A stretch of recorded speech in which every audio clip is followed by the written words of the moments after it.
with me today is Soren Dahm. Soren Dahm comes from Denmark, and we used to work for the UN. And he's recently become associated with our business, and his story is a fascinating one. And so I'd like to explore his journey a little bit in this podcast. So welcome, Soren. Welcome to the Caring Growth podcast. Thank you very much, Let's and thank you for inviting me and having me on the podcast. Right. So, Soren, just start off by explaining to us what you did at the UN. Yeah, I mean, I was at the UN or working for UNICEF for almost 10 years. And what I did there was to support staff and family members from a psychosocial point of view. So my responsibility was staff well-being. I worked in 2 different regions, Africa and sorry, I have to cut there, but no. I worked in Eastern. The hell is that called? Get now. What, East Africa or Southeast Asia? Yeah, no. So I worked in Eastern and Southern Africa for about 4 years, and then moved on to a different region, Europe and Central Asia. And then I worked in headquarters in supply division in Copenhagen for some years as well. And had the privilege of working and supporting staff in more than 50 countries and traveling to all these countries as well. Oh, wow. So sort of mental health and employee well-being is what I've been occupied with for a long time now, and also of course engaging with the Schuitema group. Yeah. Right. And typically, what sort of assignment would you kind of be involved with? Well, it would vary a lot. Usually it would be sort of individual staff support. It could be anything from visiting remote field stations in South Sudan, Somalia, engaging with staff there, helping them think about well-being and mental health, or engaging with management in headquarters in New York or Geneva, and anything in between. So it's a very, very diverse job, which I really, really liked. And really what it did, it sort of focused, and because the attention in the UN system, and particularly I think at UNICEF, is very much on employee well-being. And of course, we were a group of 15 staff counselors working on in different parts of the world, engaging with supporting. Yeah. And from what I understand is that typically you'd be involved in the in counseling people who are sort of challenged, either trauma or post-traumatic stress, or based on the sorts of roles that they have as representatives of the UN. Yeah, much of my work was was field-based and working in emergency settings and supporting colleagues responding to these large-scale emergencies. And when you do that, when you are an emergency worker or a humanitarian worker, you will find yourself in harm's way because you operate in highly volatile, high-risk context. And regularly, unfortunately, employees also get exposed to potentially traumatic events. And that's, of course, was one of my key responsibilities, was to respond to critical incidents and to best possible support staff members being exposed to something like this. Because what really is very important to realize about particularly critical incidents or traumatic events is that they are potentially traumatizing. They are not necessarily traumatizing. So they are extremely upsetting and distressing to be exposed to something like, say, a violent attack, or being held up at gunpoint or something like that. That is, of course, highly distressing, and you will have a lot of sort of short-term, very acute stress symptoms after something. But with the right kind of sort of insight, understanding on how we react, and with the right kind of particularly social support around you in the aftermath of that, it's only a potentially traumatic event. It does not have to traumatize you long term. On the other hand, if you are exposed to something that is potentially life-threatening, and you don't have any support, you don't understand what's going on with you, you feel like you're falling apart, you may start having these very distressing symptoms, acute stress symptoms. You start self-medicating. Alcohol is a very sort of popular way of dealing with that. And you isolate yourself, you never deal with it, you never talk to anyone about what happened afterwards. Then you put yourself in a high risk, situation in terms of actually developing sort of a post-traumatic stress disorder afterwards, or longer term traumatic sort of effects of this. But it doesn't have to be like that, With the right help and support, most of us will actually regain our balance and be able to go back to a normal life after some weeks of recovery. Of course, the traumatic incident or the situation that I was exposed to will always be part of my life, but it does not have to disable my life, right?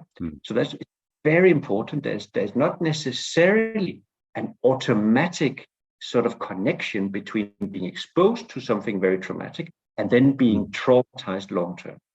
Not the right help and intervention right after something like this happened. So that was part of what I was, and me and my colleagues were doing a lot, helping, exposed staff members regain their balance again after something highly distressing and highly upsetting had happened to them. Right. Well, I mean, that it occurs to me that it's also, there has to be some, there's got to be some flexibility as to the kind of experience one then designates to oneself as distressing or traumatizing. But so what I'm thinking of is in a corporate context, for instance. Seeing your sales figures crash through the floor if you're a sales manager can be anything as horrifying as somebody putting a gun to your head in the street. Yes. It's and so it occurs to me as you were talking that this help to sort of translate something from being upsetting or from being traumatizing to being upsetting, that must be true in many more contexts than just life-threatening situations. Yeah, no, for sure, and that's what what we also see now, and you are exactly right. It does not have to be like a classical sort of traumatizing event. As a violence or gunpoint or something like that. As you say, because what happens is it is the same mechanism in your brain that gets activated when you're under threat. So the part of our brain that is the alarm center, the amygdala part, right? That's the same center that gets highly activated when someone points a gun in my head. And if I, feel under extreme pressure and threat in my corporate life because my sales figures are not as they should be, because I can't really tell the difference, The amygdala, it's a threat to my existence. Oh my God, the boss is going to say, what the hell is this? No, you are up here. That is a threat to my existence, and the amygdala will have the same kind of reaction. It will treat this situation as if my life was in danger. And that is why, we have this sort of, pandemic of stress-related disorders, burnout, because, when I have 250 emails in my in-tray and everybody is screaming and shouting at me, my amygdala is treating that situation as if my life was in danger, and it will react to it as if, and he will have all these physical reactions as if my life was in danger. And of course, I'm going to burn out then. Of course, I'm going to be totally overwhelmed because it feels as if my life is threatened. Eventually, you're like a deer in the headlights of a car. I mean, you can no longer respond anymore. You're just overwhelmed. And you develop these symptoms of a life-threatening situation, like a tunnel vision. Like it's impossible to prioritize. You have 5 things in front of you, and they all seem desperately important.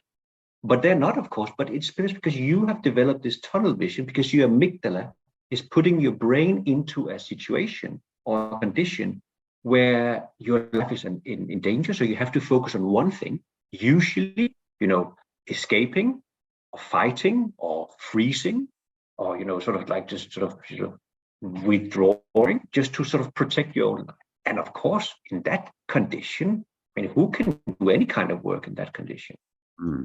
And so much of my work is always to think together with, let's say, a leader who feels completely overwhelmed and is in this state of panic, I would say, because the amygdala. Think about, first of all, of course, very specific techniques you can use, like tools you use. You use your breathing, you use your physicality to calm down the brain, because we need physically to be able to be in our body to think. And then afterward think about, so how can we organize this? How can we think about how to be in this situation? How can I, as you say, how can I be in my own skin here? How can I get some distance to this? How can I step back from this so that I can actually operate? And there, of course, in a situation, there are some very specific tools that are very useful in terms of managing that. And then, of course, a bit longer term, I find personally, it has a lot to do with working with leaders, also helping them do the inner work. And I'm from psychology, I'm naturally occupied with the inner work. And I know, Edgar, you call like sort of the inward gathered leader, right? And I think it has been sort of neglected over years. The idea of actually knowing myself and knowing my weaknesses, my shadow sides, the part of me that I'm not proud of, my part of me that I would rather not think about, and somehow bring that up to the conscious level where I can actually recognize it, so I can actually recognize what happens to me under pressure. So I actually recognize, when is this sort of getting a little bit too much? When am I getting close to this sort of amygdala takeover, as I call it? Right. Step back, do some breathing, get some distance, regain my ability to think, because that's what happens. We can't think when the amygdala is running wild, right? And that has a lot to do with inner work, how conscious am I of my setup, me as a person, what triggers me, what kind of personalities triggers me, and how do they trigger me? How can I navigate that? And that, I think, can be really effective.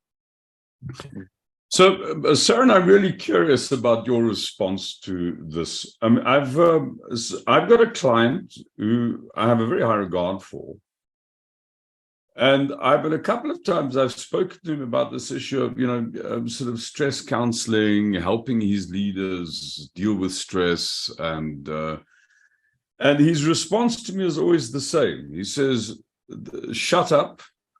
I don't like any of this pink nonsense that you're bringing into my office here." He said, "My job is to stress them. I'm going to make them so stressed they'll know how to deal with stress once I'm finished with them." So he makes it a fine art of knowing how to roll grenades through people's doors. I'm not convinced. I mean, what would you say to somebody like that? Because so far I've failed. Yeah. Well, I think I will be quite cheeky here because he seems like a very straightforward guy. So I would say, I mean, you haven't seen half of the potential of your people yet. You're just scaring. I mean, you just like amygdalas running around, Yeah, you yeah, know, yeah. to survive. And you know, when your amygdala is driving you, you can only think very limited. So I would say to him, you know, yeah, okay, good luck, man, because you are getting half, if not one third of the capacity of your people, because they're too smart to do anything else. So if it works for you, and if you can keep your people there, I doubt it. But then, so I wouldn't try to convince him because that Right. never works. But I would just say to him, yeah, if you are ever Good interested, luck. Yeah. show you an alternative to this, huh? Because Yeah. Yeah. have this sort of amygdala-driven teams fearful for their existence, basically.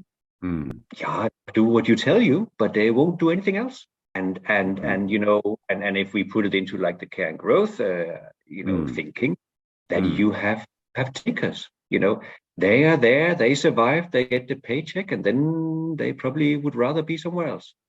But if you want to have gifts, you wanna make them want to be there, want to work, then you can't you know drive this by fear, and you'll get.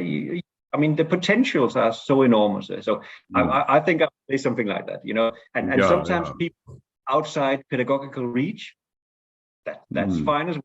So it seems as if you're actually engaging with him. So he does have Oh, some interest. yes. I mean, no, absolutely. I mean, as I say, I've got a very high regard for the man. I found he's taken this particular regard, you know, actually quite confusing. I mean, I just find, yeah, And yeah, also, I find that and particularly in sort of, you know, more sort of conservative, more conservative text, more sort of, you know, what we could possibly call like old-fashioned sort of managerial style context. Uh, the idea of being vulnerable is a yeah, highly anxiety-provoking idea, you know, yeah, because what you're asking him to do is to actually engage with his subordinates in a different way, right? That is fear, and sometimes, you know, leaders can think that they would look vulnerable or weak, and that's a very anxiety-provoking thought for them, something that they right, don't right, even think. yeah, And yeah. that's all No, that's part of, true. Yeah. yeah. And So, yeah. Sorry. carry on, sir. Yeah. No, I'm just saying, you know, and what really is important is that we're not gonna, you know, a guy like him, we're not offering psychotherapy to him. They're not gonna be in deep psychoanalysis, talk about their Yeah, mother or them. yeah. No, yeah.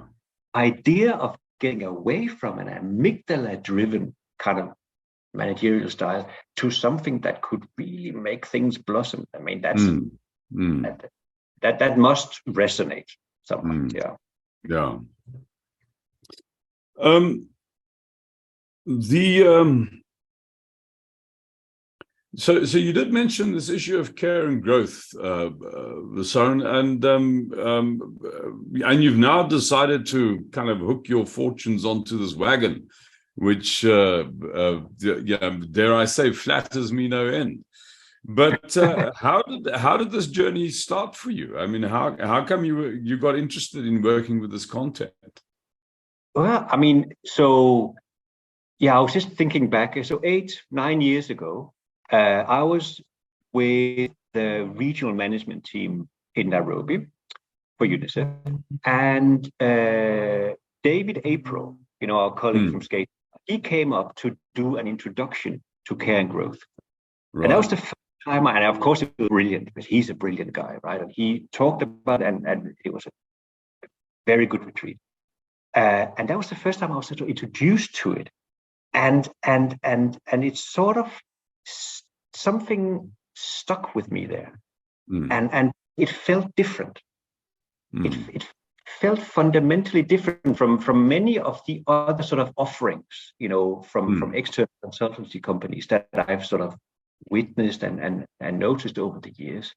And I think it was this sort of this when he talked about intent and the leader's intent to give and to serve, and to how that and that whole idea of so you achieve people through results, and the leader's role is not to produce results but to produce people, and that those things they just sort of they stuck to me in a way, that kind of like, and then the years passed and I was working away, and then at one point recently I needed to do something else, needed some professional independence, and then I remember I wrote to you really very I think it's LinkedIn, and I mean, what the hell? Let's try. So I let me write to the boss, and I had a whole spiel about what are you doing about well-being and why I don't Schuitema mental health excellence in it, which I really that's what I'm bringing, right? Okay, yeah, well, I'll probably get either no reply or a reply like yeah, please send your CV to HR and they'll look at it. Right. But what I got was that you wrote back saying, and I remember it specifically, you said that would be a wonderful contribution to our company. And I was completely taken back by that, and I thought, how nice, that's a company I want to work for. That's a guy I want to work really? for. Yeah, because that was not an international consultancy company. And you get that kind of response, and I thought that's and then of course I got reminded of the care and growth again. That's what this is about, It is a sort of that kindness, but also that willingness to give an outsider access to an organization like that. So that's and then thank you, sir. So, I mean, since you've now been working with us, you have been exposed to the care and growth content more deeply. Like, for instance, you have been exposed to the whole personal excellence side of the issue, the tool of transactional correctness and so on. So, do you think that some of the content that we're working with can make a contribution to the whole sort of mental wellness kind of discipline? Because that we of course it fits very well into the idea of care, the care part of care and growth, and of course it fits. It seems as if it's like sort of it is in the DNA of the care and growth anyway. This is what we're doing now, is we are focusing a little bit. We're putting a little more content into the idea of well-being excellence or mental health excellence leaders, right? We are sort of expanding the toolbox because there are very practical things that weren't really on your radar before, that can actually be really helpful for managers and leaders to think about when we think about implement mental health. Fits very well into it. And what I particularly like about it is, I was talking about when David came and years ago, and this idea of this is fundamentally different, because it doesn't feel as an add-on, the care and growth. You can look at what's going on now, sort of zeitgeist-wise in the business world and organizational development, particularly around soft skills. Appreciative inquiry now we have to do that, or emotional intelligence or vulnerability, diversity, inclusion, all very good and important things, but they are all, I would argue, add-ons. So they are being added onto possibly a quite dysfunctional enterprise, in terms of how you do personnel management, or how you do soft skills. And that's the difference here, because care and growth is not an add-on. It is a fundamental different way of thinking about leadership. Okay. Oh. And I really like that. I think that is because you get these sort of chameleon leaders. Oh, so now we're doing vulnerability. So now I have to share all my doubts or whatever. And it's not that it's bad, but it's have the feeling of leaders running after the latest trend that is now soft skills. And what happens in my experience is that it can become quite unauthentic. You go to a course and you're told you have now we're working with vulnerability. A good leader is someone who shows down and not a bad, but then but how do I do that if I walk around in a system where weakness is punished? So just an example. So it's the idea of the care and growth not being an add-on, but a fundamental different way of looking at it. And I think that really is a tactic. It's not easy, and it's not like in course. It's not as how can I put it, as sexy as some of the other sort of management developing offerings. Because it is a fundamental change. It's not and that I find myself really attracted to, and I think that's what happens. When the transformation starts with the clients, they feel that this is something else. Soren, that was fantastic. Thank you very much. Thanks for your time. And I look forward to us working together much more in the future and developing lots of content together. Yes. We do. And thank you for inviting me.